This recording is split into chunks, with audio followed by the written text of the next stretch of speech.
কম দামে খাওয়ানোর জন্য মা ইলিশ সংরক্ষণ অভিযান বলে জানিয়েছেন মৎস্য ও প্রাণী সম্পদ মন্ত্রী সমর রেজাউল করিম। দেশের চাহিদা পূরণ করে রপ্তানি করা হবে বলে জানান তিনি।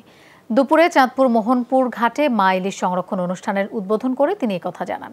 মন্ত্রী বলেন, আগামী 22 দিন কোথাও ইলিশ শিকার ও বিক্রি করলে আইনি ব্যবস্থা নেওয়া হবে। জেলেদের চাল ও নগদ সহায়তা দেওয়া হবে বলে জানান তিনি।